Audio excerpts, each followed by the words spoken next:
Assalamualaikum warahmatullahi wabarakatuh. Mohon izin Pak, mohon izin Bu, izin memperkenalkan diri.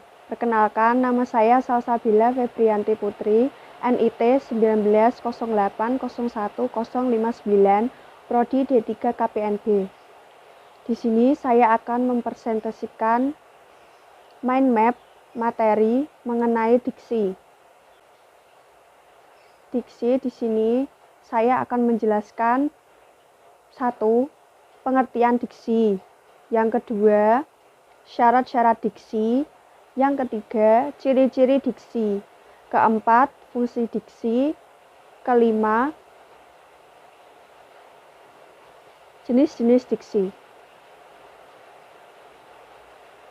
Untuk yang pertama, pengertian diksi. Apa itu diksi? Diksi adalah sebuah pilihan kata yang tepat, yang di dalam penggunaannya agar dapat mengungkapkan gagasan tertentu yang diinginkan atau diharapkan pembuatnya. Lebih singkatnya, diksi adalah pilihan kata.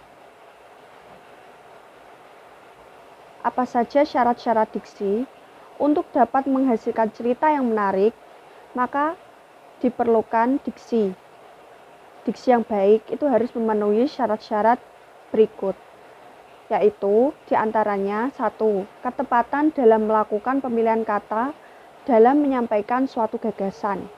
Yang kedua, pengarang harus memiliki kemampuan untuk dapat membedakan secara tepat makna sesuai gagasan yang diinginkan pengarang bagi pembaca. Yang ketiga, menguasai berbagai kosakata serta mampu memanfaatkan kata tersebut menjadi sebuah kalimat yang jelas, efektif, serta mudah dipahami atau dimengerti. Selanjutnya, ciri-ciri diksi. Setelah mengetahui syarat diksi, tentu kita harus mengetahui apa saja ciri-ciri diksi. Apa saja ciri-ciri diksi? 1. Tepat dalam pemilihan kata untuk dapat mengungkapkan gagasan atau hal-hal yang diamanatkan. Yang kedua, dapat digunakan untuk membedakan secara tepat makna sesuai dengan pengarang bagi pembaca. Yang ketiga, menggunakan pembendaharaan kata yang dipunyai masyarakat bahasanya, serta dapat menggerakkan dan memberdayakan kekayaan itu menjadi jaring kata yang jelas. Fungsi diksi. Apa saja fungsi dari diksi? 1.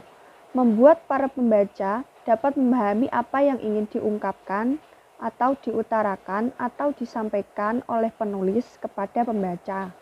Yang kedua, membuat komunikasi lebih efektif dan juga lebih efisien. Yang ketiga, menggambarkan ekspresi yang ada pada gagasan. Keempat, membentuk gagasan yang tepat. Lalu yang terakhir, jenis-jenis diksi. Jenis-jenis diksi dibedakan menjadi 2 macam, yaitu 1, jenis diksi berdasarkan maknanya, dan yang kedua adalah jenis diksi berdasarkan leksikalnya. Untuk jenis diksi yang berdasarkan maknanya ada 2. Yang pertama, makna umum dan makna khusus. Yang kedua, makna konotatif dan denotatif. Untuk yang berdasarkan leksikalnya ada antonim, sinonim, homonim, homofon dan homograf, ada polisemi, dan ada hipernim dan hiponim.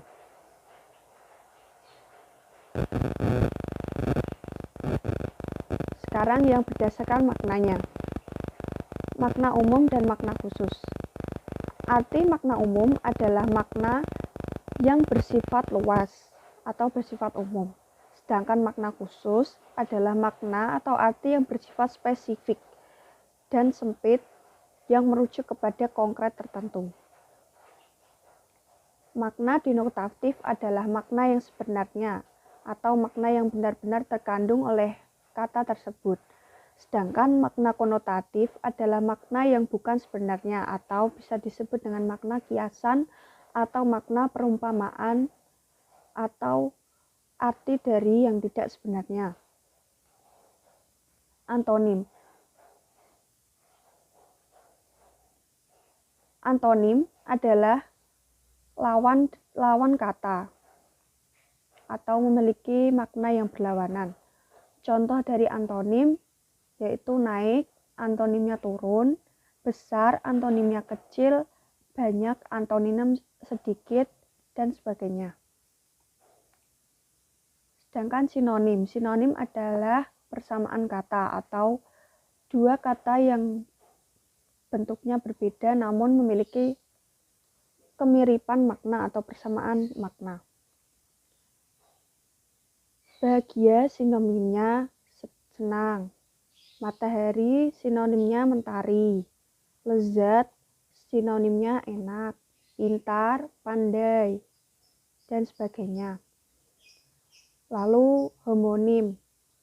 Homonim adalah kata-kata yang memiliki kesamaan ejaan dan bunyi, namun beda arti.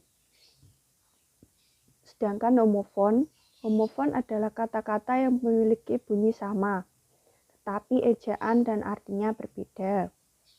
Homograf adalah kata-kata yang memiliki tulisannya sama, tapi bunyi dan artinya berbeda. Polisemi adalah kata-kata yang memiliki banyak arti. Contohnya sama-sama bunga. Untuk bank, bunga di sini memiliki arti yang berbeda dengan bunga yang tumbuhan. Sama-sama bunga, namun berbeda jika untuk nama orang. Misalnya namanya Bunga. Nama sahabatku adalah Bunga. Itu berbeda dengan nama tumbuhan. Sedangkan untuk contoh dari kata Anita merupakan bunga desa di kampung ini. Artinya adalah Anita ini merupakan idola atau perempuan yang sangat diminati di desanya. Lalu hipernim dan hiponim. Hipernim adalah kata yang memiliki banyak dari kata lain atau bisa disebut sebagai kata umum. Sedangkan untuk hiponim adalah kebalikan dari hipernim. Namun hiponim adalah bagian dari hipernim. Contohnya, di hutan banyak segala jenis binatang buas. Misalnya harimau, beruang, ular, dan lain sebagainya. Kata hipernimnya adalah binatang buas karena binatang buas itu merupakan makna atau arti secara umum atau luas. Sedangkan kata hiponimnya adalah harimau, beruang, ular, dan lain sebagainya. Kenapa? Karena contoh-contoh tersebut adalah contoh dari penggambaran binatang buas.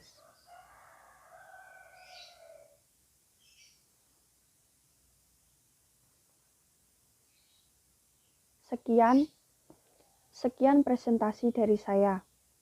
Apabila ada kekurangan dan kelebihan, saya mohon maaf.